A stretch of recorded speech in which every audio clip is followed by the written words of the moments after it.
Smoke and secrecy filled the rooms where medieval alchemy was born. This was a world where science blurred with magic, and mysterious figures worked to unlock the universe's deepest truths. The Alchemist's laboratory was far more than a simple workshop. It was a crucible of transformation, a place where the quest to turn lead into gold mirrored a profound search for spiritual enlightenment. By the end of this journey, you will understand how these early experiments laid the very foundation for modern science. We will uncover the tools and texts that dared to challenge nature itself, revealing a story of human ambition that still echoes in our labs today. What does it truly mean to transform the world around you? A low, constant heat was the alchemist's most precious ally. This was provided by the Athena, a self-feeding furnace that could maintain its temperature for weeks or even months.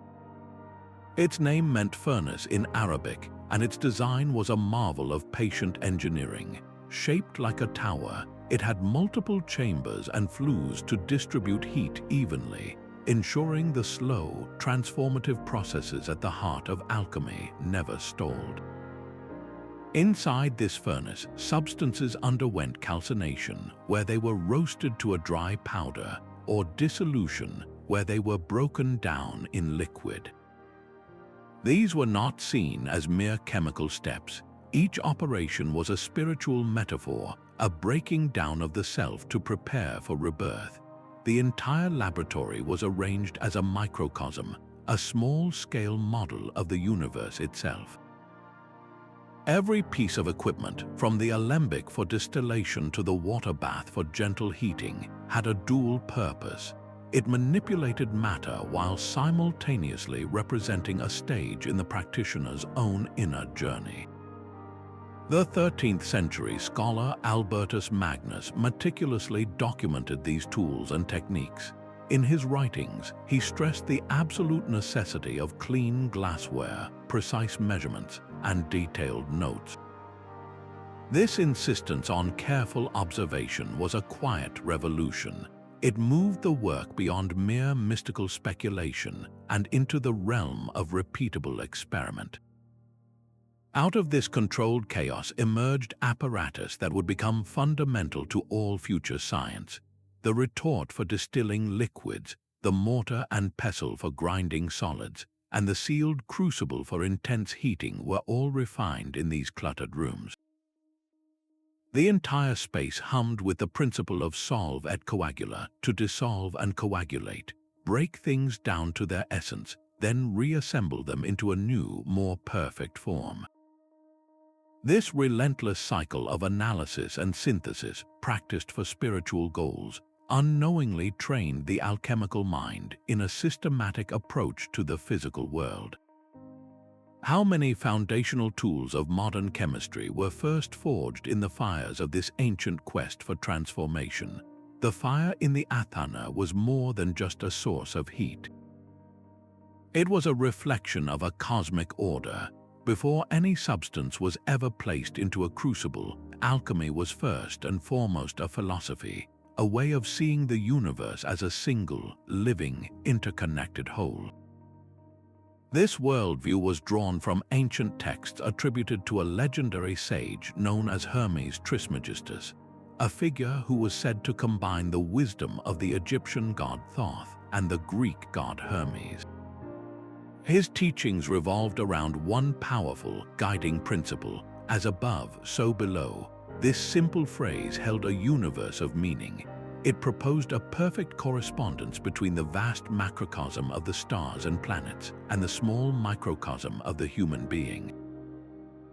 The same forces that moved the heavens were thought to operate within the human soul and within a lump of lead.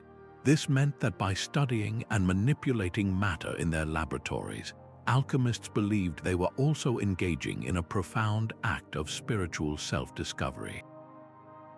The transmutation of a base metal into gold was not just a physical goal.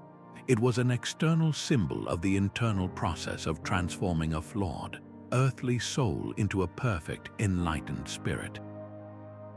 This sacred connection between the material and the spiritual was the very heart of their work. Arabic scholars like Jabir ibn Hayyan expanded this philosophical foundation into a practical system. He proposed that all metals were composed of different balances of 4 fundamental qualities: hot, cold, wet, and dry. The perfect balance of these qualities, he theorized, would result in gold. This was not just an early theory of matter, it was a moral and spiritual framework. An imbalance in a metal mirrored an imbalance in the soul, and the alchemist's task was to restore perfection to both. This philosophical justification turned the laboratory into a chapel.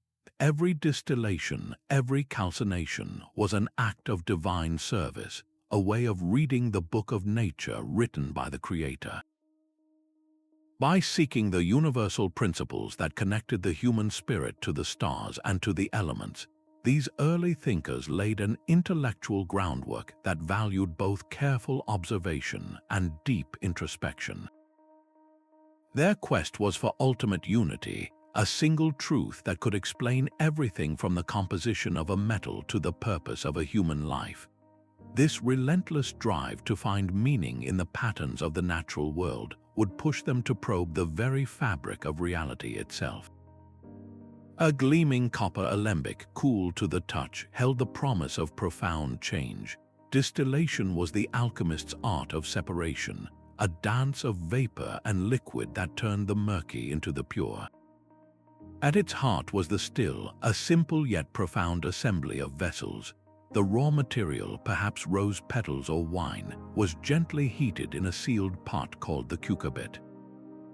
As it warmed, the most volatile parts would rise as vapor, traveling through a narrow tube known as the alembic's beak. This vapor then met the cool surface of a receiving flask, condensing back into a liquid but now transformed. What was collected was no longer simple wine, but a fiery spirit, or the concentrated essence of a flower. This was not seen as just a physical process. The rising vapor represented the ascent of the spirit, leaving behind the gross, earthly body. The pure liquid that dripped into the final flask symbolized a higher state of being, a consciousness refined of its baser instincts. Practical manuals like the Mappi Clavicula served as guides, detailing how to build these devices and use them to produce everything from medicinal waters to potent aqua vitae, the water of life.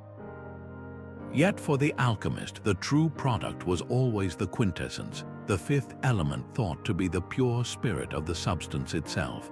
To achieve this required a cycle of repeated distillation, a relentless purification. This repetitive, almost meditative work demanded immense patience. It trained the alchemist to notice the slightest shift in temperature, the most subtle change in the color or consistency of the distillate. This cultivated a unique form of attention, a mindset attuned to the quiet patterns of transformation. In the quiet glow of the furnace, watching for that first clear drop, the alchemist was not just conducting an experiment. They were practicing a discipline of observation that would become the bedrock of all empirical science. A brilliant white powder was all that remained of a metal after calcination. This was the calx, the stark residue left when a substance was roasted in an open crucible until it crumbled to ash. The process was one of violent purification. Alchemists would watch as metals like lead or tin glowed, lost their metallic nature and shed weight, releasing smoky gases as their impurities were burned away. To them, this was not mere destruction. It was the necessary death of the old form, the burning away of the ego, so that a new, more perfect essence could be revealed. The reverse operation, reduction, completed this symbolic cycle. By heating the metallic calx with charcoal, the alchemist would coax the metal back to life, watching it regain its lustrous, solid form from the powdery remains. This death and rebirth of matter was a powerful demonstration of their core belief in the cyclical nature of all transformation. Nothing was truly lost, only changed. The Swiss physician Paracelsus saw tremendous practical value in this cycle. He relentlessly calcinated minerals and metals, not to make gold, but to extract what he called their arcana, their hidden medicinal virtues. He believed that by breaking a substance down to its calx through fire, he could isolate its pure, potent healing power, freeing it from the gross, potentially toxic body of the raw material. This iatrochemical approach, merging medicine with chemistry, demanded an incredibly sophisticated control over fire. Different materials required different levels of heat, and the color changes during calcination served as a crucial guide. A shift from dull gray to brilliant white might signal the completion of the process, while a reddish tint could indicate an error. Through this meticulous, repetitive work, alchemists gained a deep, intuitive understanding of material properties. They learned which substances could withstand intense heat and which would vaporize, how gases behaved when released, and how the weight of a material changed when its volatile components were driven off.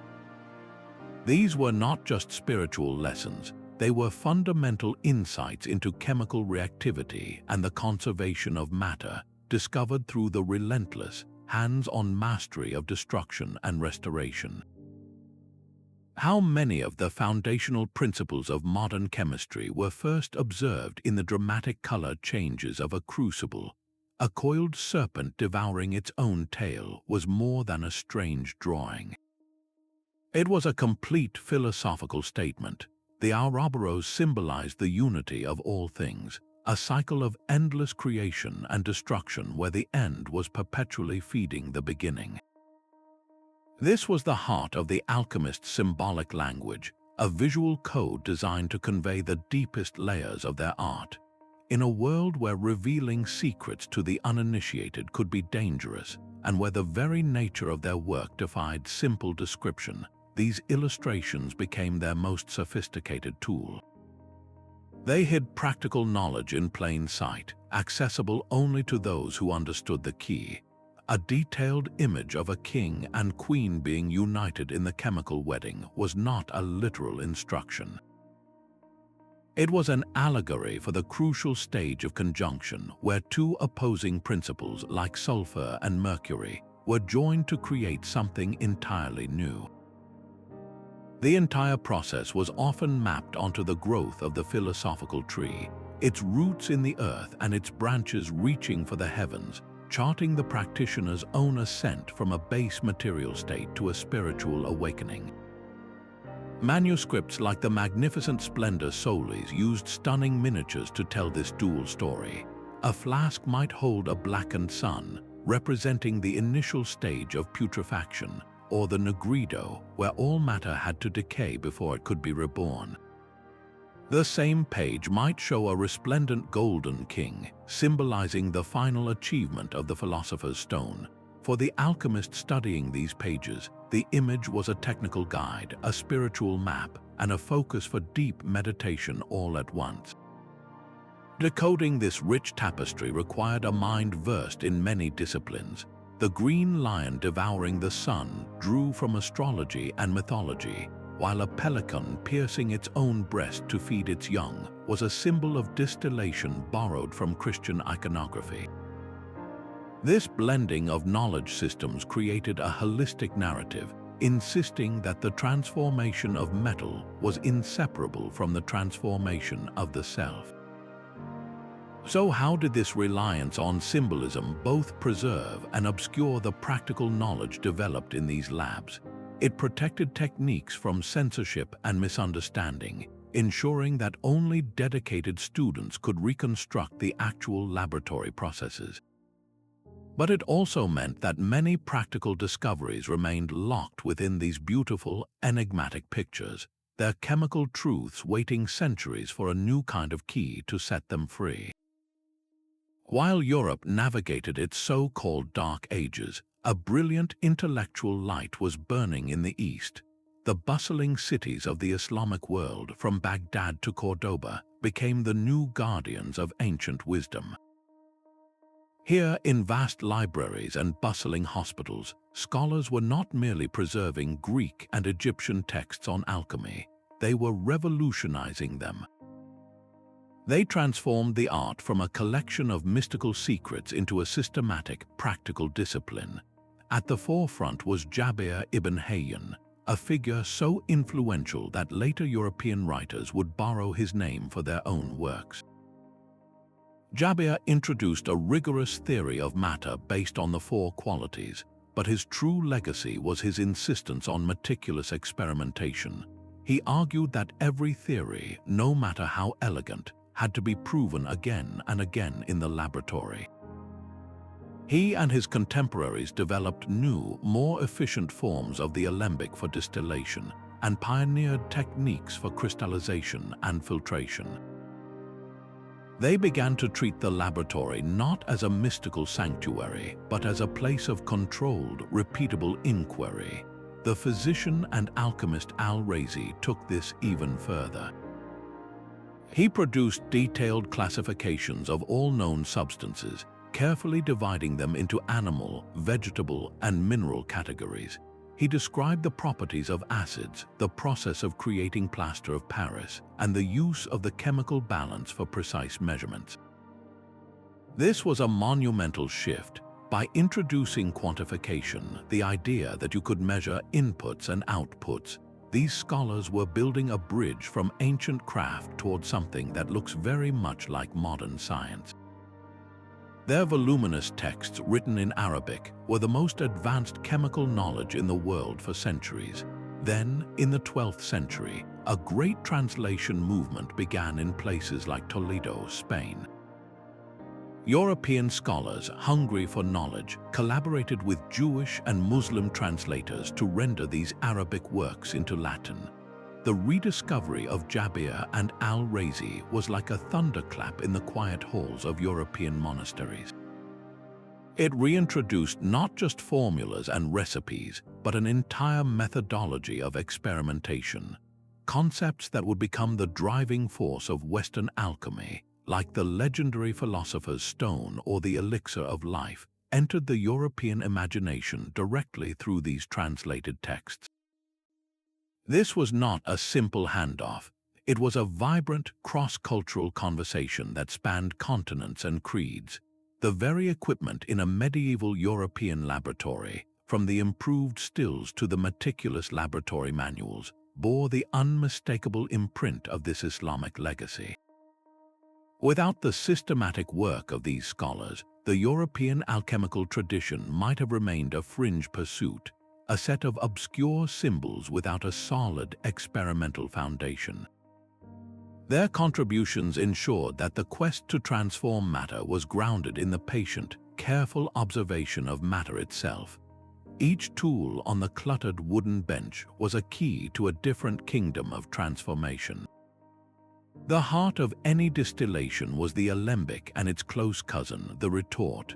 Both were crafted from glass or ceramic, designed to capture the rising soul of a substance. The alembic, with its recognizable cap and beak, was a master of separation, coaxing the volatile spirit from wine or rosewater, but the pelican was a more enigmatic device. Named for its resemblance to the self-sacrificing bird, this vessel had tubes that looped the condensed liquid back into the source flask, creating a closed cycle of continuous purification. It was a physical manifestation of the Ouroboros, a machine designed for an endless dance of death and rebirth, where a substance could be refined again and again, inching closer to perfection with every cycle. For the alchemist, operating the pelican was not just a technical procedure. It was a ritual embodying the relentless work required to purify one's own spirit. Alongside these glass vessels sat the humble crucible, a small cup made of fire-resistant clay or even early graphite. This was the arena for the most dramatic transformations. Inside a crucible, metals could be melted into liquid pools or subjected to the roaring heat of calcination, burned until they surrendered their familiar form and became a powdery calx. The survival of the crucible itself under such extremes was a minor miracle of material science, a testament to the alchemists' growing knowledge of what could withstand the embrace of pure fire. Before any substance met the flame, however, it often met the mortar and pestle. The rhythmic, grinding crush of stone against stone was the first step in breaking down coarse materials, from roots to minerals, into a fine, uniform powder. This was more than simple preparation. It was a philosophical act, a physical demonstration of breaking down the gross and complicated into the simple and essential, a necessary prelude to any higher synthesis. Perhaps the most telling tool of all was the balance. These were not crude scales. The best ones were exquisitely sensitive, capable of detecting the weight of a single grain. This meticulous weighing of ingredients was not just about precision. It reflected a profound belief in hidden quantitative relationships within nature. The alchemists suspected that transmutation depended on finding the perfect, almost musical, proportion between different materials. A single grain, too much or too little, could mean the difference between a brilliant success and a blackened failure. Working with these tools required a deep, almost intimate familiarity with their quirks and limitations. A cracked retort could ruin a month-long distillation. An impure crucible could contaminate an entire experiment. These very constraints, however, forced a kind of brilliant innovation. Without perfect temperature controls, alchemists learned to read the subtle colors of a flame. Without pure chemicals, they became masters of purification through repeated distillation and crystallization. Their need to work within the limits of their technology honed their observational skills to a razor's edge, turning every setback into a lesson about the stubborn nature of matter itself. This relentless, hands-on dialogue with their equipment, this struggle to coax secrets from imperfect tools, was the true training ground for a new kind of mind, one that valued evidence and repeatable process. The apparatus on the bench was simple, but the intellectual discipline required to use it was not. This rigorous experimentation, born from necessity, was the vital practice that would one day define a whole new science. A deep crimson crystal, shining with an inner light, was said to hold the power of creation itself. This was the legendary philosopher's stone, the ultimate prize in the alchemical quest. To its seekers, it was far more than a recipe for gold. It was the final proof of a sacred principle, that the entire universe could be perfected, and that a human being could hold the key to that perfection. The stone was described as both a physical powder and a transcendent state of being, a substance that could transmute lead into gold just as it could transform a mortal soul into an immortal one. This dual nature made the pursuit the highest form of alchemical work, a marathon of the spirit that demanded absolute dedication. Texts warned that only an operator with a pure heart and mind could ever hope to succeed, framing the decades of labor as a spiritual trial as much as a chemical one. The path to the stone was mapped in a vivid sequence of color. It began with the nigrido, a stage of blackening and putrefaction where all ingredients were seemingly destroyed, reduced to a uniform black mass. This represented the death of the ego, the necessary dissolution of the old self. From this blackness emerged the albedo, the whitening, a phase of purification and washing that produced a brilliant white substance, symbolizing a spirit cleansed of worldly attachments. Next came the citronitas, or yellowing, often seen as a false dawn, a glimpse of solar glory that was not yet the final goal. The ultimate achievement was the rubedo, the reddening, where the matter in the crucible would achieve a perfect, fixed crimson hue. This was the philosopher's stone in its active, perfected state, a symbol of divine love and ultimate power. Historical figures like Nicholas Flamel became immortalized through their alleged success. A Parisian scribe, Flamel, and his wife Perenelle were said to have used the stone to create vast wealth, which they then secretly donated to charities. The cryptic illustrations in the book he claimed to have discovered have been pored over for centuries, each symbol a potential clue to a process that remained just out of reach. The sheer volume of experimentation this quest inspired was staggering. In their attempts to create the stone, alchemists combined and processed every substance they could find. They melted metals with sulfur, distilled mercury thousands of times, and fermented organic matter in sealed jars for years. These were not random acts. They were systematic trials driven by a powerful theory, and they yielded profound accidental discoveries. Failed attempts to make gold produced new alloys and improved methods for working with metals. Searches for the elixir of life led to the isolation of new chemical compounds with real medicinal properties. So what does this endless hunt tell us?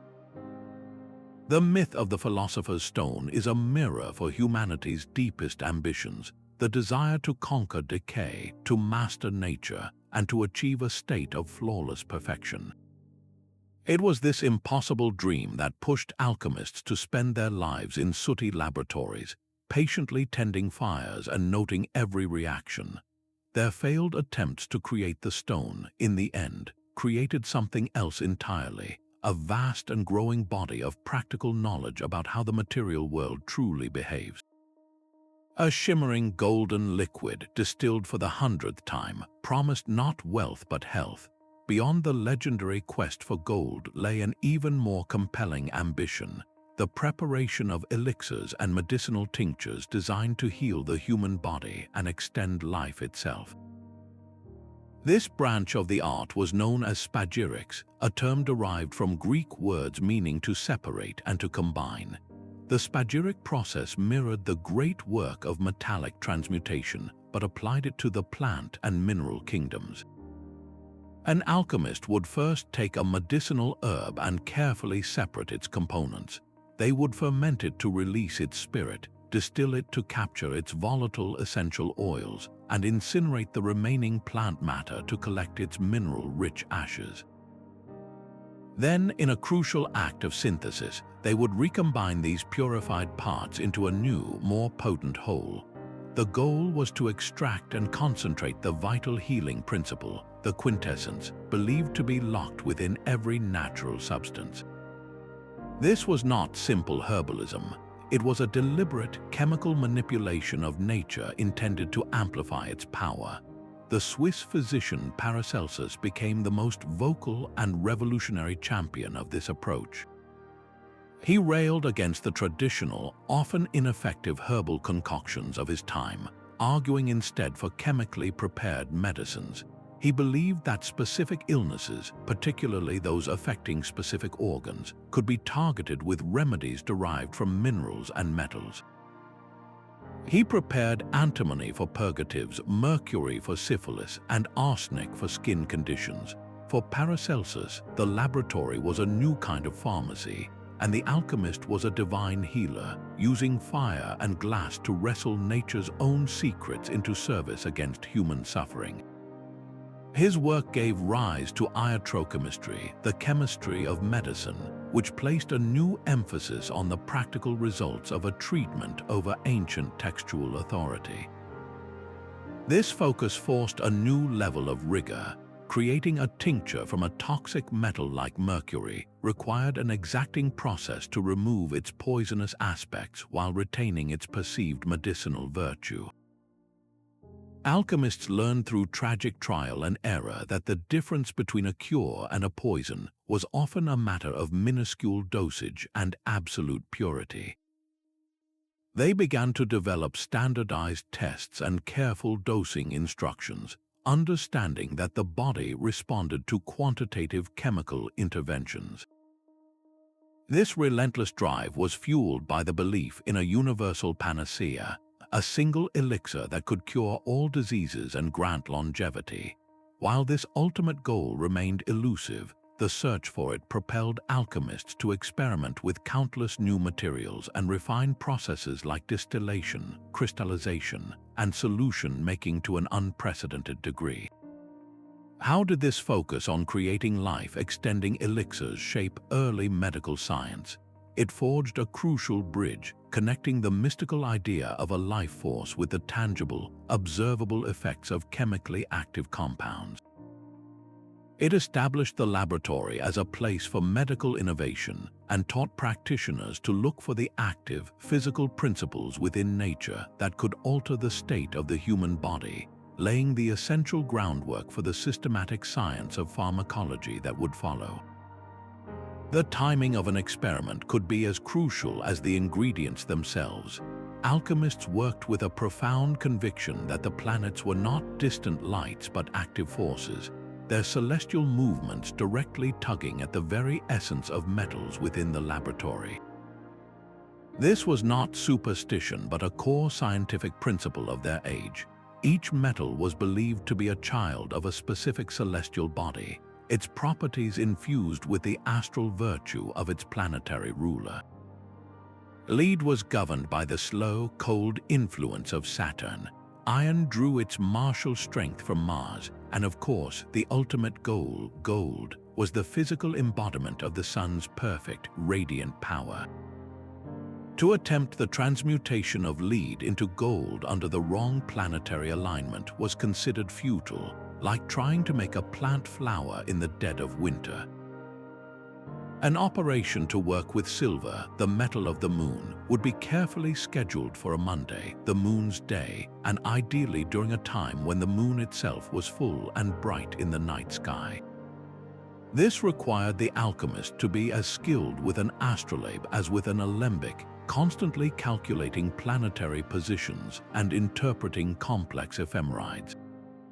This cosmic scheduling provided a powerful, holistic framework. It linked the microcosm of the flask, the small world of their experiment, directly to the macrocosm of the heavens. Every distillation became a miniature reflection of cosmic cycles, and a successful transmutation was seen as a moment where the laboratory perfectly harmonized with the universe. But beyond the philosophy, this astrological timing may have offered subtle, practical advantages in an era without clocks or thermostats. Waiting for a specific planetary hour or a seasonal alignment imposed a necessary rhythm and patience upon the work. It prevented the alchemist from rushing a process that required a slow, steady heat over weeks. It created natural pauses for observation and reflection. The belief that a metal was more receptive to change under its ruling planet could have functioned as a powerful psychological trigger, sharpening the operator's focus and attention to detail at what they believed was the most auspicious moment. In a world where fire was unpredictable, the clockwork of the stars provided a reliable calendar, an external structure that organized the internal chaos of the laboratory. While we no longer look to Venus to refine copper, this deep-seated belief in a connected cosmos ensured that the alchemists saw their work as part of a vast, orderly, and intelligible universe, a conviction that drove them to seek patterns in nature for centuries. A single misplaced word could unravel a lifetime of work. This was the constant fear that drove alchemists to become masters of a different kind of art, the art of concealment. To protect their volatile knowledge from rivals, thieves, and the watchful eyes of religious authorities, they recorded their most precious findings in a web of elaborate ciphers, anagrams, and deliberately obscure language. This was more than simple secrecy. It was a protective barrier designed to ensure that only the worthy, those who had undergone the necessary spiritual and intellectual training, could access the power within the words. A recipe for a purification process might be hidden within a poem about a knight's quest. The precise weight of an ingredient could be encoded in a geometric diagram. This practice of obfuscation served multiple purposes. It safeguarded techniques that, in the wrong hands, could be used to create poisons or counterfeit coins. It preserved the sacred nature of the art, treating it as a mystery to be earned, not a set of instructions to be stolen. And it added a powerful layer of mystical allure, making the text seem to speak a divine language.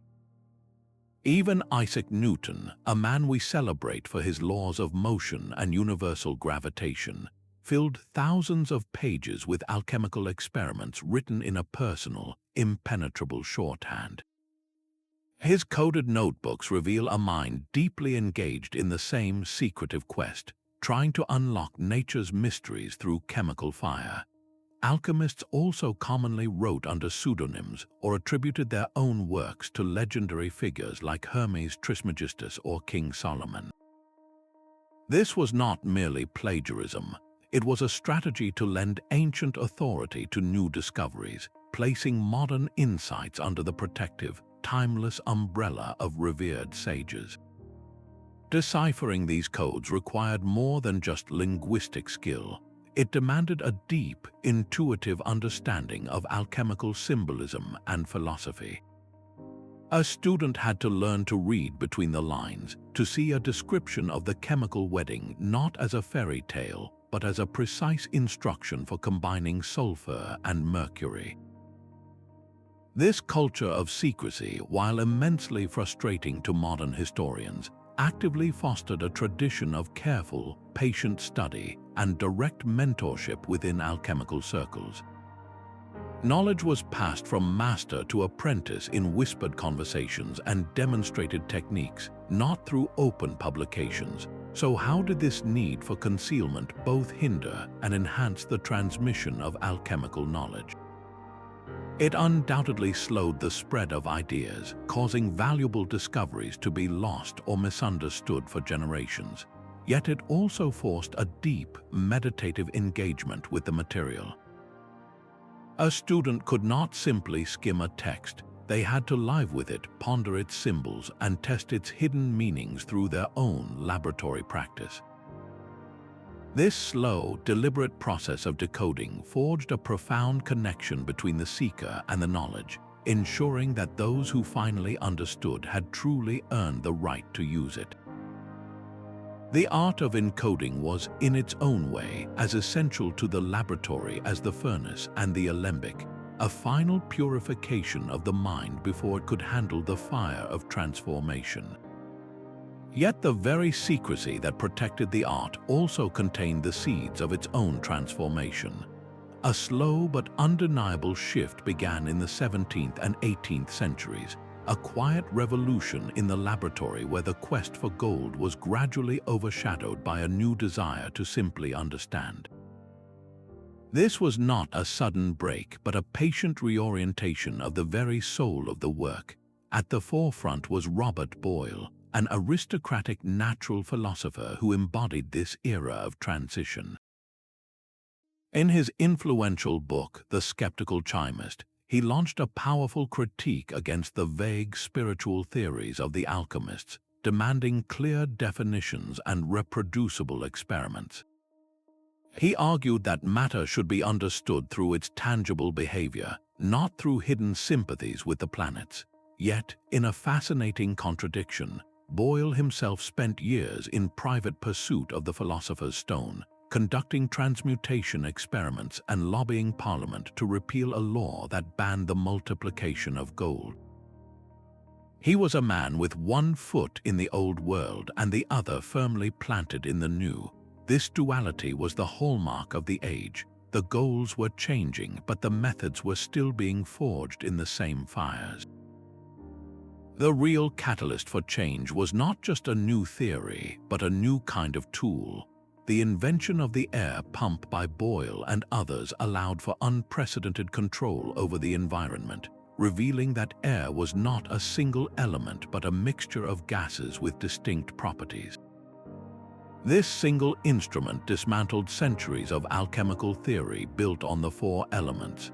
At the same time, exquisitely sensitive balances became commonplace, enabling chemists to weigh reactants and products with a precision that was previously impossible. These measurements delivered a devastating blow to alchemical claims.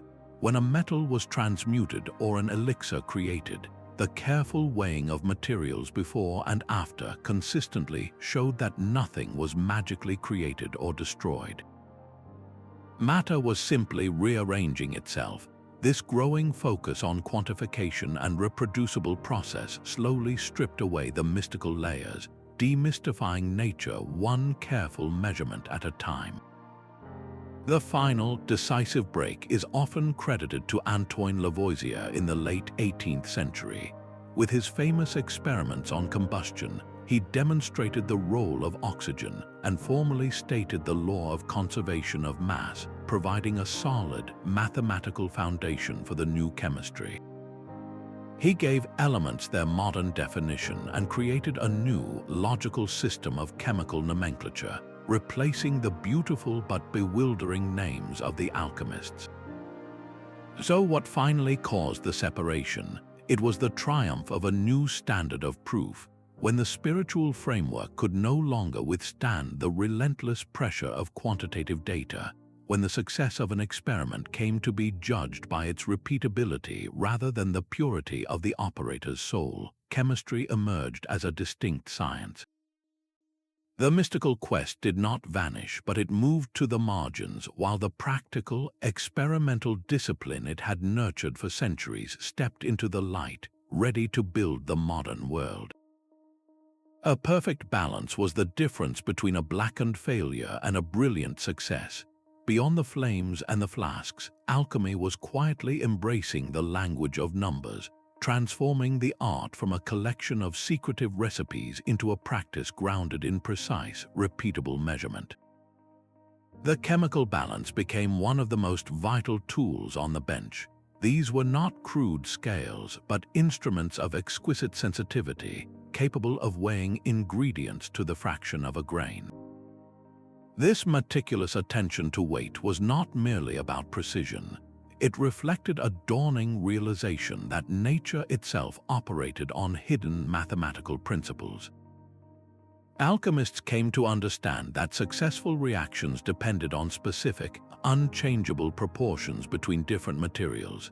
If a recipe called for 3 parts of one substance to 1 part of another, deviating from that ratio, even slightly, would often result in a completely different product or no reaction at all. Through this tedious, quantitative work, the concept of equivalent weights began to emerge from the soot and steam of the laboratory.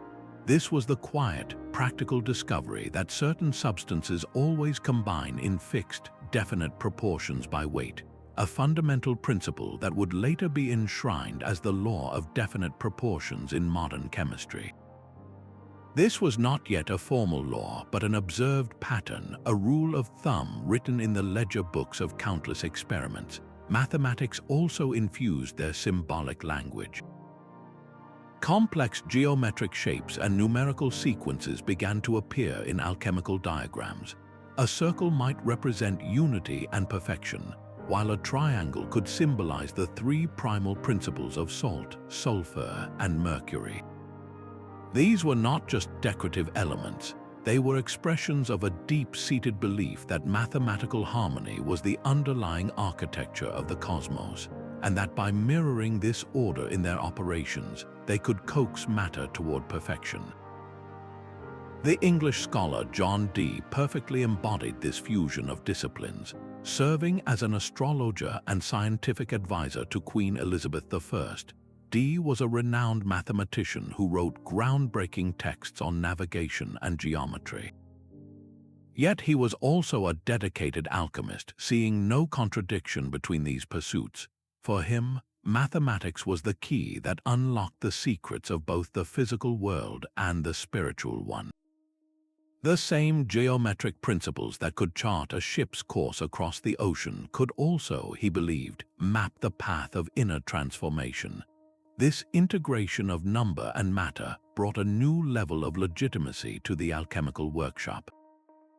When an experiment could be documented with precise weights and measured outcomes, its findings became more difficult to dismiss as mere magic or superstition. This slow accumulation of reliable, quantitative data created a shared foundation that other practitioners could test and verify. How did this mathematical turn help legitimize the art? It provided a common language that the emerging scientific institutions of the era could understand and respect.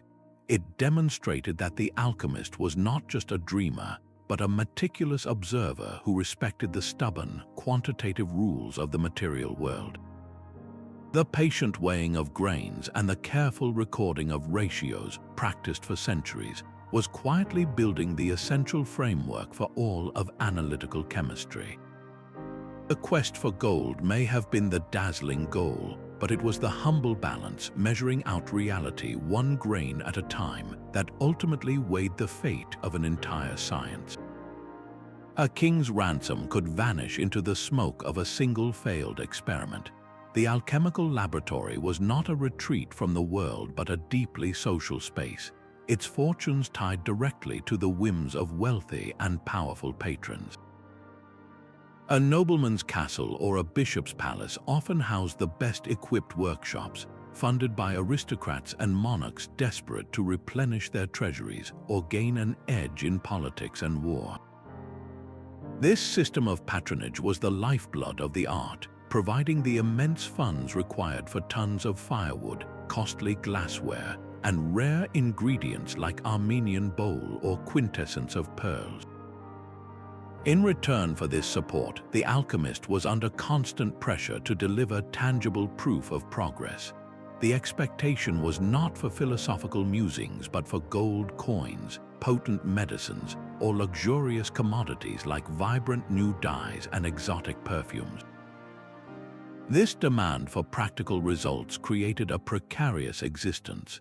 The threat of being labeled a fraud or facing a patron's wrath was a very real danger, pushing some practitioners toward deception.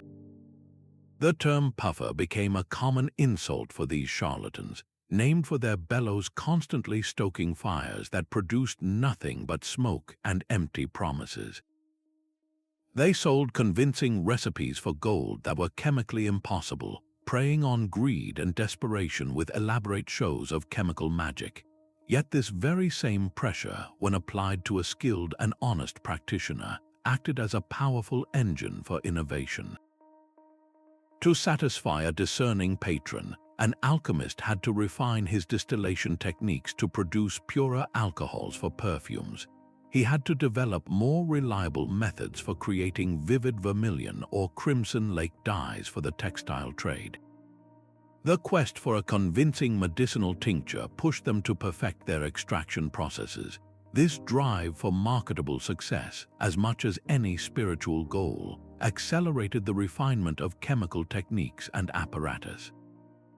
In bustling urban centers like Prague or London, laboratories clustered around universities and royal courts, creating a vibrant, competitive ecosystem. Knowledge was traded in taverns and courtyards, with practitioners sharing tips, critiquing each other's work, and fiercely guarding their most prized secrets from rivals.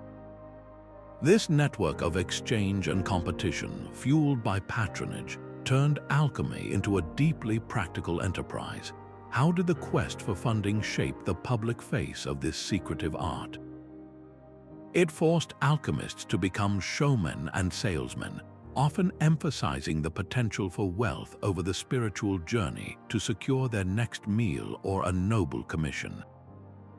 This created a public image of alchemy as either a path to instant riches or a nest of frauds, often obscuring the genuine chemical discoveries being made in the background. The laboratory was thus a crossroads where the high quest for philosophical truth met the very earthly demands of commerce and power, and it was at this busy intersection that much of early chemistry was forged. A successful transmutation was said to begin not in the crucible, but in the heart of the alchemist. For countless practitioners, the true laboratory was the human soul, and the work was a sacred discipline demanding moral integrity as much as technical skill. The alchemist was expected to cultivate a life of patience, humility, and profound purity of intention. They operated on the unshakable belief that their own inner state was a catalyst that could directly influence the outcome of their experiments. A mind clouded by greed or a spirit troubled by impatience would, they thought, inevitably be reflected in the chaotic reactions within their flasks. This deep connection is perfectly captured in the ancient maxim, "Nature must be aided by art and art by nature." This was not a command to conquer the natural world, but an invocation of a sacred partnership. The alchemist's disciplined will and focused intention were the art that worked in harmony with the inherent processes of nature to guide matter toward its perfected state. The daily routine in the laboratory was often as monastic as it was experimental. Before even stoking the furnace, an alchemist might engage in hours of prayer or silent contemplation, focusing their mind and purifying their intentions for the work ahead. Fasting was common, believed to sharpen the senses and cleanse the body, making it a more receptive vessel for divine insight. They would meditate deeply on symbolic images like the chemical wedding or the Ouroboros, not just as technical diagrams but as portals to higher understanding. In this holistic view, the slow, careful distillation of a plant's essence was a physical echo of the distillation of one's own thoughts, separating pure consciousness from the dross of worldly distraction. This integration of spiritual practice with hands-on empirical work is what most clearly distinguishes alchemy from the science that followed. The laboratory was a chapel where matter and spirit were both subjected to the purifying fire. The alchemists did not see themselves as a detached observer running a test, but as an active participant in a cosmic drama, whose own transformation was inextricably linked to the transformation of the metals they handled. How could one hope to perfect a base metal if one had not first begun to perfect oneself? This profound symbiosis meant that every failed experiment was a lesson in humility, and every successful one a step closer to divine truth. The quest was for a unified knowledge, one that could explain the spark within a human soul and the glint of gold in a crucible with the same elegant principle. The clear glass beakers and precise instruments of a modern laboratory stand on a foundation built by soot-covered hands. We owe more to the alchemist's quest than we often admit, for their relentless trial and error gifted us the very tools and concepts that define chemistry today. Consider the most basic vocabulary of a chemistry class. The very words acid, alkali, and salt were refined in their workshops. Alchemists like the anonymous author of the Rosarium Philosophorum meticulously classified these substances, observing how a sharp acid could dissolve a metal and how a slippery alkali could neutralize it. They documented these dramatic reactions not as abstract theory, but as a tangible dance of opposing forces, a practical grammar of matter that described how the world interacted. Their pioneering work in creating strong mineral acids like aqua fortis or nitric acid was a monumental leap. This powerful solvent could dissolve silver, separating it from gold, and it opened a whole new world of chemical reactivity that was simply impossible with the weaker vinegars and plant-based acids of the ancient world. The systematic exploration of salts was equally profound. By reacting acids with different bases, they created a whole menagerie of new compounds, from sal ammoniac to vitriols, each with distinct properties. This was the slow, painstaking assembly of the periodic table, one new substance at a time, and the techniques they perfected for handling these materials are still in use every single day.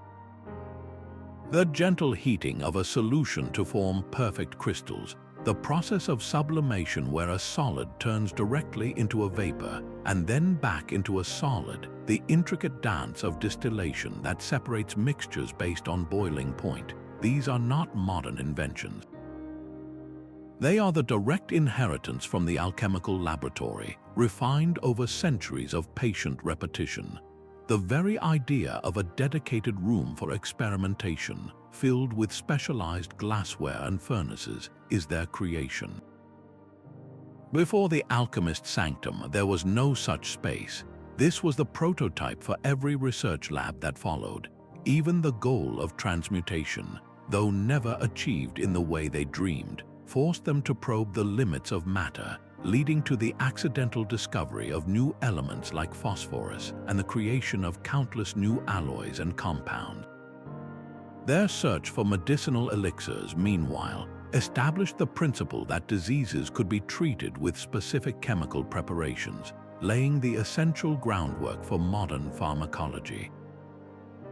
So when we step into a clean, well-lit lab today, we are walking into a space whose soul was forged in fire and shadow.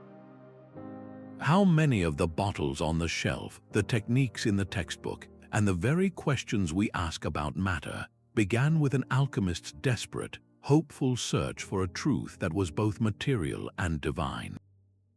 Their legacy is not a forgotten superstition, but the very bedrock upon which modern science was built. A delicate frost of pure white crystals would bloom in the cool neck of the vessel, a magical apparition from empty air.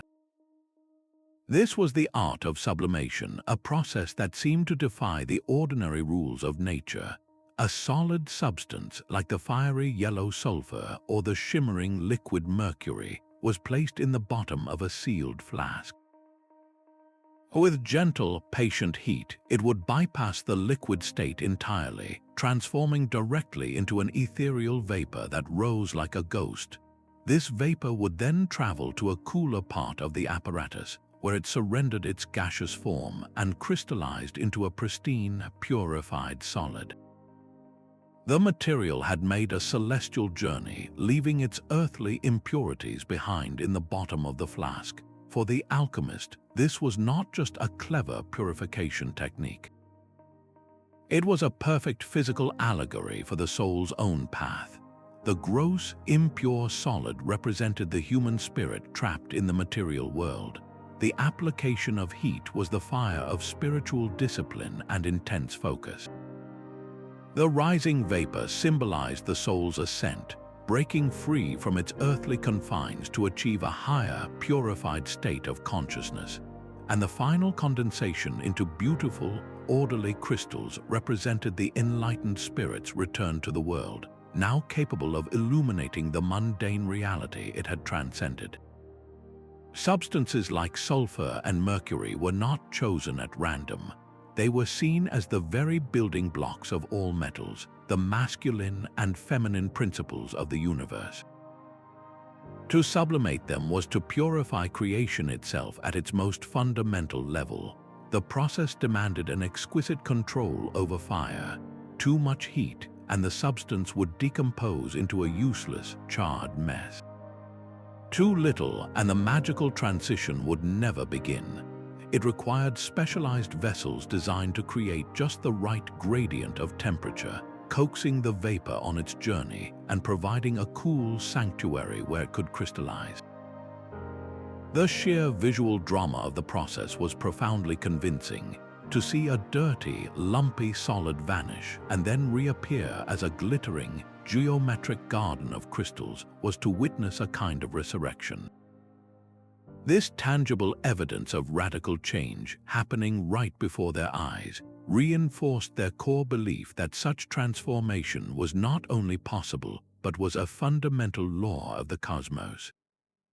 How could one doubt the ascent of the soul after watching a material substance achieve its own glorious ascent? The beautiful forms in the flask were proof that the power of heat could reach beyond the physical, effecting a change that was both chemical and deeply metaphysical. A kitchen hearth could hide a secret laboratory as easily as a castle's dungeon. The story of alchemy is often told through the lives of solitary male sages, but women were there all along, working as skilled practitioners, powerful patrons, and insightful authors. Their contributions were vital, yet frequently erased from the official record. One of the earliest and most influential figures was Maria the Jewess, whose genius gave the world a tool still found in every kitchen and chemistry lab today, the bain-marie or water bath. This simple device of a vessel placed within a pot of simmering water allowed for the gentle, even heating of delicate substances that would burn or shatter under direct flame. Maria understood that some transformations require patience and subtlety, not just brute force. Her invention is a perfect metaphor for the kind of knowledge women often brought to the art, a deep, practical wisdom rooted in the careful management of heat and matter. Centuries later in Paris, Péronelle Flammel was far more than just the wife of the famous Nicolas. Contemporary accounts and their own wills describe her as a full partner in their alchemical work, a co-operator in the laboratory where they were said to have achieved the great work. She was deeply involved in the complex financial and charitable network that their alleged wealth supported, acting as a shrewd business manager for their mystical enterprise. Then there was Anna Ziegelrin, a 17th-century noblewoman in Germany who boldly presented her own recipes for the Philosopher's Stone and medicinal elixirs at the ducal court, actively seeking patronage for her research. She didn't just assist, she led, writing her own manuscripts and promoting her own unique alchemical visions. For many women, the domestic sphere was not a barrier but a cover. The kitchen, with its fires, mortars, and distilling pots, was a ready-made laboratory. The skills needed to manage a household, to preserve foods, distill spirits, and create remedies from herbs were the very same skills required for early chemical work. This blurring of lines between domestic craft and experimental science meant that women could pursue profound inquiries often right under the noses of a skeptical society. How might their unique position have shaped the art itself? A woman's perspective, often grounded in healing, the nurture of life, and the practical management of the home, may have steered alchemy toward more medicinal and humanitarian goals, emphasizing the creation of healing tinctures over the mere pursuit of wealth. Their presence reminds us that the quest to transform matter was never a monolithic pursuit. It was a rich, diverse tapestry woven from many different hands, and by pulling these hidden threads back into the light, we see the full, vibrant picture of a tradition far more complex and collaborative than we ever knew. A miniature man, perfect in every detail, was said to grow within a sealed glass vessel. This was the homunculus, the most audacious and unsettling goal of the alchemical arts, a direct attempt to create artificial life from non-living matter. The most infamous recipe comes from the writings attributed to Paracelsus, a set of instructions that reads like a dark parody of natural birth. It called for a specific quantity of human semen to be placed in a sealed cucurbit and then buried in fresh horse manure for 40 days. The manure provided a constant, gentle heat, a substitute for the warmth of a womb. During this time, the substance would begin to putrefy and, according to the text, become alive and move. After this period of putrefaction, the vessel was to be kept at a constant temperature for another 40 weeks, nourished daily with a small amount of human blood. At the end of this gestation, the homunculus would emerge, a tiny, fully formed human being with supernatural knowledge and the ability to answer its creator's deepest questions. This was not merely a grotesque fantasy. For alchemists, it was the logical, terrifying endpoint of their transformative principles. If you could perfect and transmute metals, why not apply the same processes to the very essence of life itself? The homunculus represented the ultimate act of solve et coagula, breaking down the raw materials of life through putrefaction and then reassembling them into a new, conscious being. It was an attempt to echo the divine act of creation within the confines of a laboratory flask. This practice immediately generated intense controversy, challenging the most fundamental religious and ethical boundaries of the era. Was this act a legitimate exploration of nature's secrets, or a blasphemous trespass into a domain reserved for God alone?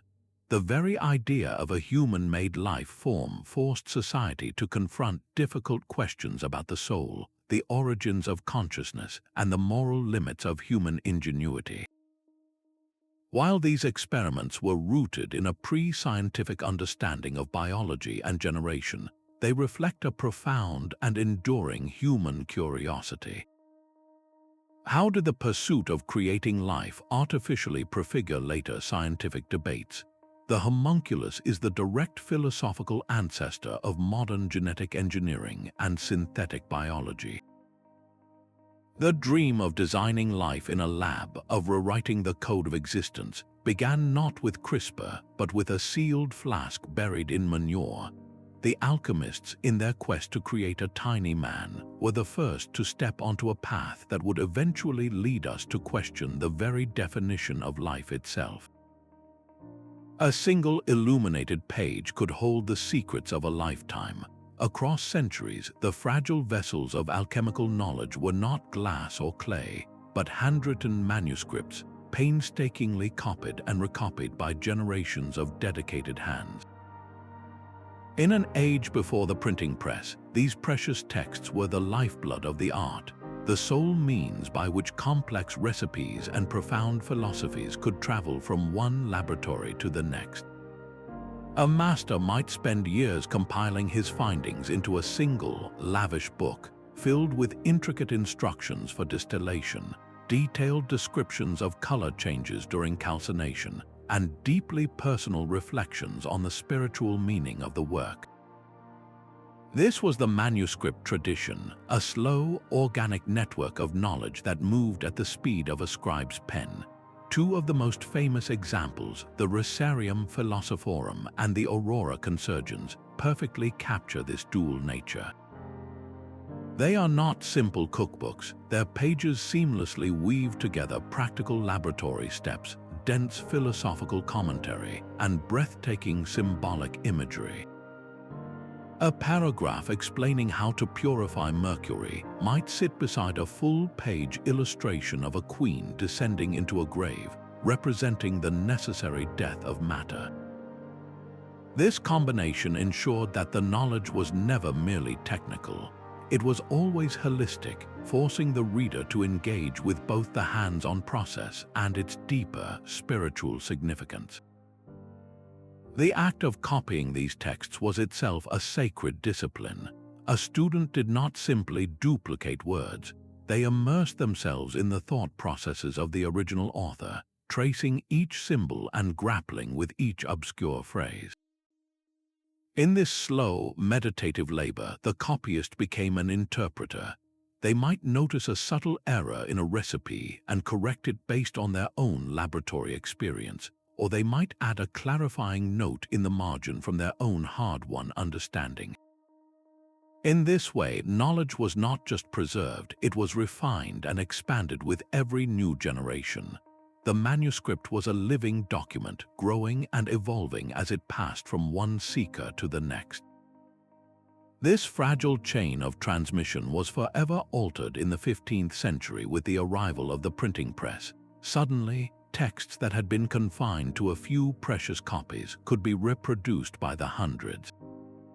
This democratized alchemical knowledge, making it available to a much wider audience and fueling the great resurgence of interest in the 16th and 17th centuries. But this new technology came with a cost. The beautiful, unique variations found in manuscripts were lost to standardization. A typeset page fixed the text and images in a single, unchangeable form. Worse, without the careful oversight of a knowledgeable scribe, errors could be multiplied and spread at an unprecedented scale, leading to corrupted recipes and misunderstood symbols that sent many a hopeful adept down a fruitless path. Yet this very flood of printed material also inspired a new kind of alchemist, the collector. Men like Elias Ashmole dedicated their lives and fortunes to gathering these scattered manuscripts, both handwritten and printed, into vast private libraries. They understood that the true secret might not lie in any single book, but in the patterns that emerged when hundreds of them were read together.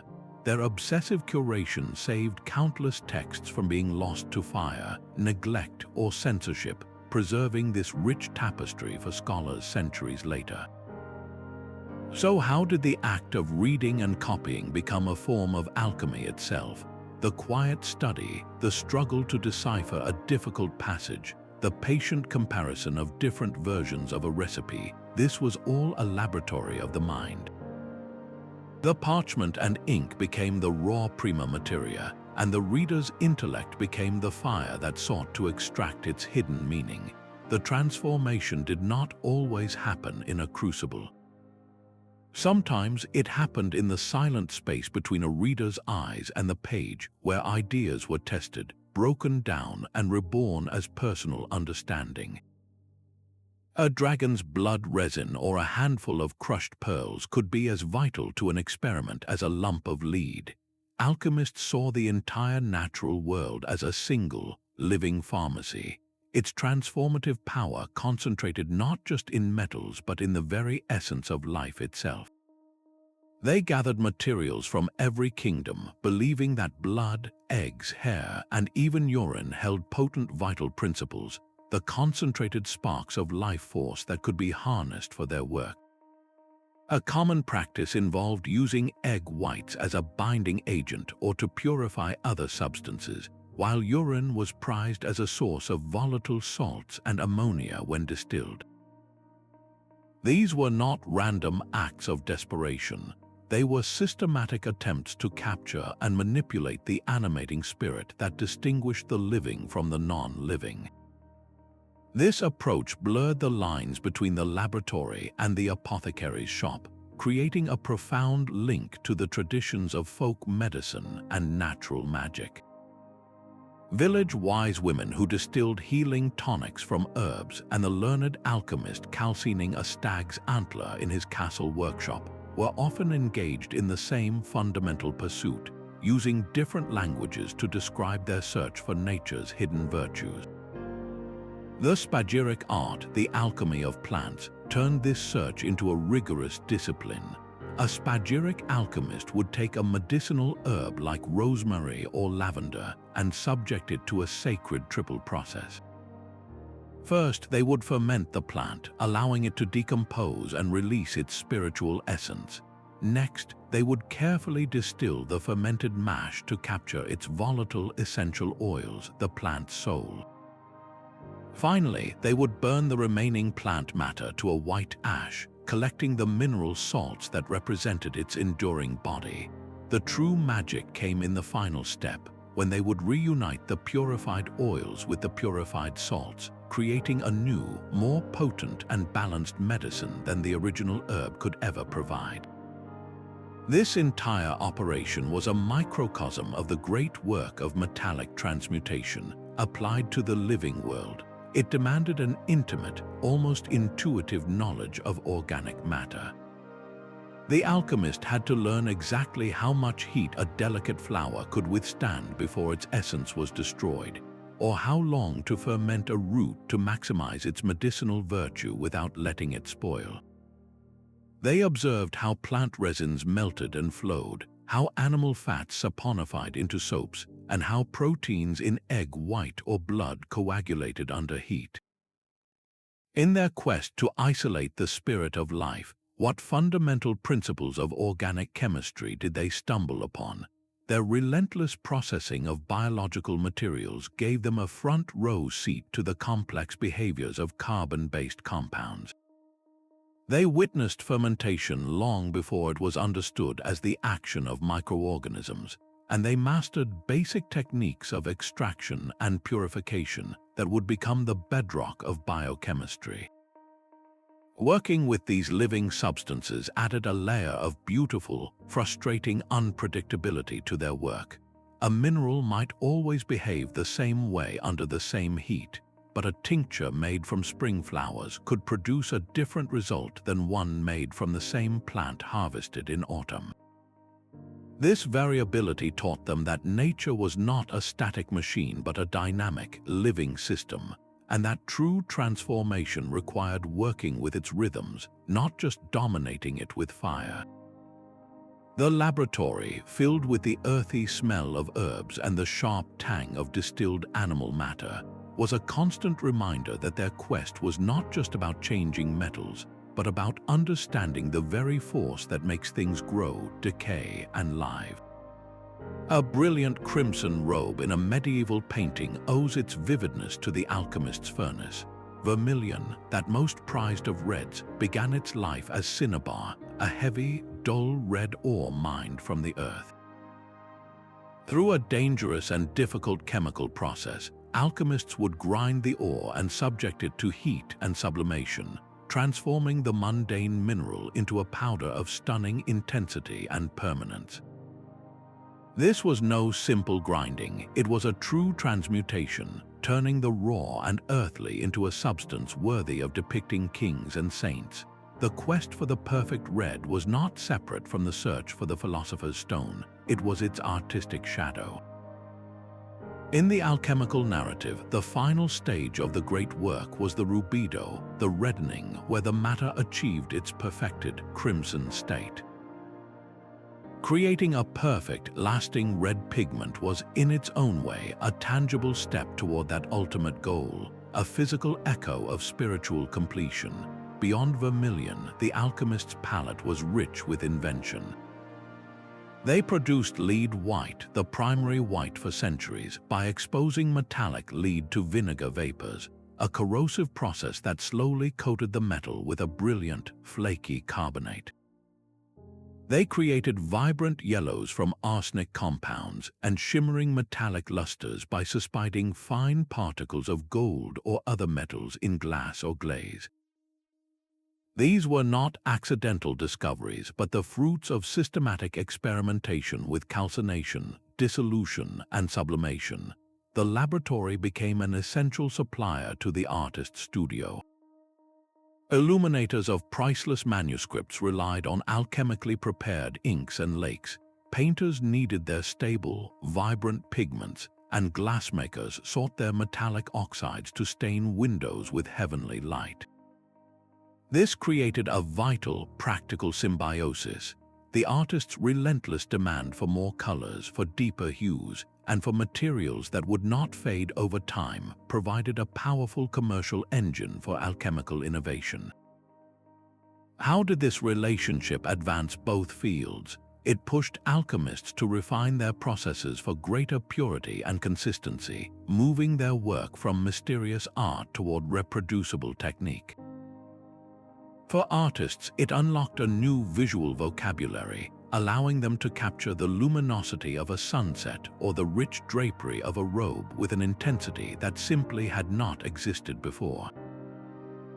The radiant blues of a cathedral window, the deep shadows in a portrait, the golden halo in an icon, all these were touched by the soot-stained hands of the alchemist, who sought perfection not only in spirit, but in the very colors that shaped how a society saw its world. A single drop of this ethereal liquid was worth more than a king's ransom. Alchemists called it the quintessence, the fifth element, a substance so pure it was believed to hold the very spark of life itself. They thought it permeated the heavens, raining down on the earth and becoming trapped within all things, from the lowliest weed to the most precious metal.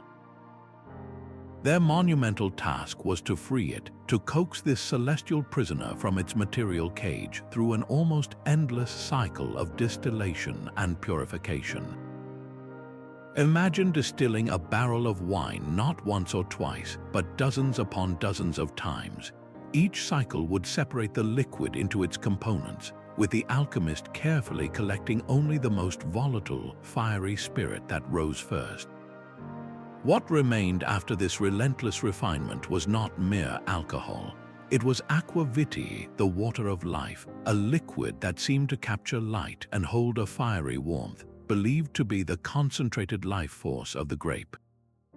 This was the quintessence in one of its tangible forms. The philosophical assumption behind this grueling work was a complete hierarchy of matter. The gross, heavy elements of earth, water, air, and fire made up the corruptible, mortal world. But the quintessence was something else entirely, a perfect, immutable substance from a higher realm. By isolating it, the alchemist was not just purifying a material, they were ascending this hierarchy, touching the divine and eternal within the fleeting and the mundane. This is why the process demanded absolute perfection in technique. A cracked seal on a flask would allow this heavenly essence to evaporate back into the cosmos. A moment of inattention, letting the furnace heat spike, could shatter the delicate vessel and destroy a year's labor in an instant. The quest for the quintessence was the ultimate test of an alchemist's skill and spirit. When they finally held that radiant liquid in their hands, they believed they held a piece of the stars, a medicine that could heal any ailment, a tincture that could perfect any metal, and tangible proof that the universe was layered with hidden, perfectible truths. This burning desire to find a fundamental, perfect substance behind the chaos of the material world would not disappear with alchemy. It simply transformed, evolving into the scientific search for the ether, and eventually the hunt for the atom and the fundamental forces that bind our universe together. How many of our modern questions about the essential nature of reality were first framed in the alchemist's desperate hope to hold a drop of heaven in a glass flask? A gleaming gold coin handed over in a marketplace was no longer a miracle but a crime. By the 18th century, the age of enlightenment dawned with a cold, clear light that left little room for the alchemist's shadowy mysteries. This new era championed reason, skepticism, and evidence above all else, and the secretive art found itself on trial before the court of public opinion. Cunning con men known as puffer alchemists were regularly exposed in popular pamphlets, their elaborate chemical tricks revealed as nothing more than sleight of hand designed to part wealthy patrons from their money. These public humiliations painted the entire tradition with the broad brush of fraud, making its spiritual language and mystical symbols seem like the superstitious relics of a less educated age. At the same time, the new science of chemistry was achieving spectacular successes. It could explain combustion, identify gases, and predict reactions with a consistency that alchemical texts, with their coded symbols and moral prerequisites, could never match. The emerging consensus was stark and unforgiving. Alchemy was not a path to truth, it was an obstacle. Powerful new institutions like the Royal Society of London became the arbiters of this new knowledge. Their motto, nullius in verba, meant take nobody's word for it. This was a direct repudiation of the alchemical tradition, which often asked its students to trust in ancient authorities and secret wisdom. The society promoted a science based on open communication, where experiments had to be reproducible by any skeptic, and nature was understood as a great mechanical system, a clockwork universe that needed no spiritual operator to function. In this world, there was no place for the idea that an alchemist's pure heart could influence a chemical reaction. Yet, to say alchemy simply died would be a profound mistake. It was not executed but exiled, pushed from the center of intellectual life to its fringes. Its immensely practical components, its vast catalog of reactions, techniques, and substances, were quietly absorbed into the new chemistry. The alembic and the retort remained, but they were now tools for a chemist, not an alchemist. Meanwhile, the art's spiritual heart did not vanish.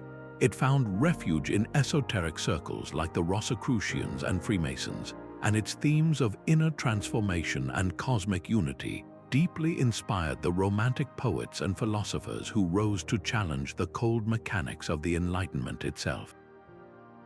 So what does this decline reveal about how knowledge is judged? The fate of alchemy shows that a society does not simply discover truth, it constructs it.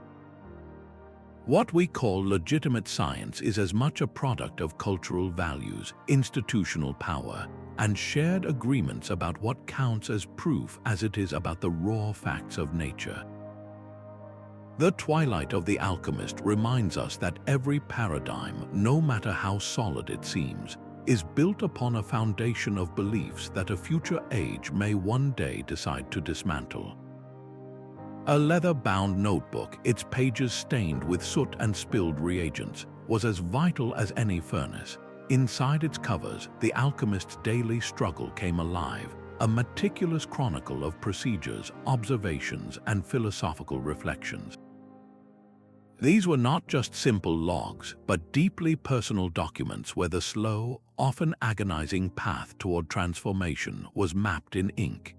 Every failed experiment was recorded with as much care as a promising result, each entry serving as a stepping stone from raw experience toward genuine understanding. The very act of writing forced a discipline of the mind, compelling the practitioner to organize chaotic observations, identify subtle patterns in color changes or weights, and confront their own errors with brutal honesty. In this quiet post-experiment ritual, the laboratory notebook became a tool of profound reflection, turning the mess of the workshop into a structured body of knowledge. The records of George Starkey, an alchemist working in the 17th century, reveal this systematic approach with stunning clarity. His notebooks show a man methodically varying his ingredients, carefully controlling his temperatures, and repeating processes dozens of times to verify his results. This contradicts the popular image of the alchemist as a chaotic dreamer, instead revealing a rigorous experimentalist whose work prefigured the modern scientific journal. On one page, you might find a precise measurement of antimony, and on the next, a spiritual meditation on the nature of purification. The notebook was the ultimate meeting place for the material and the metaphysical, where descriptions of a substance turning from black to white were interwoven with thoughts on the death and resurrection of the soul. How did this discipline of documentation contribute to the scientific method? It institutionalized the principle of learning from failure. By forcing a record of what did not work, the notebook prevented future generations from repeating the same dead ends. It created a permanent, cumulative memory that could be revisited, questioned, and built upon, transforming private intuition into a legacy of shared, testable process. This humble practice of keeping a faithful record was a quiet revolution, one that taught the seeking mind to trust not in sudden revelation, but in the patient, documented accumulation of evidence. The smoky laboratories of medieval alchemists have indeed given way to the pristine benches of modern chemists, yet the human drive to transform our world remains a constant force. This long journey reveals a profound truth, that our most enduring scientific tools and methods were not born in a vacuum. They were forged in the fires of a quest that dared to blend meticulous hands-on investigation with a soaring spiritual aspiration. These early practitioners were not just chemists or mystics, they were both, building a bridge between two ways of knowing that our modern world often keeps apart. Their dream of the philosopher's stone was never realized as a crimson powder for making gold, yet its pursuit pushed the boundaries of knowledge in ways they could never have predicted. In their failed attempts to achieve the impossible, they stumbled upon the possible, discovering new alloys, perfecting medicinal tinctures, and inventing the very apparatus that would fill future laboratories. Their story is a powerful reminder that science is far more than a cold collection of facts and formulas. It is a deeply human endeavor, fueled by raw curiosity, stubborn perseverance, and a timeless desire to understand our own place within a vast and mysterious cosmos. Today, as we manipulate genes and engineer new materials, we are still walking the path they carved, standing on the shoulders of those pioneering seekers who saw in a lump of lead the potential for something divine. Let their journey inspire you to look beyond the obvious, to appreciate the hidden connections that still bind our logical world of atoms to the enduring mysteries of the human spirit. If this exploration into the heart of early science has ignited a spark of curiosity within you, we would love to hear your thoughts in the comments below. And for more journeys into the forgotten secrets of history, be sure to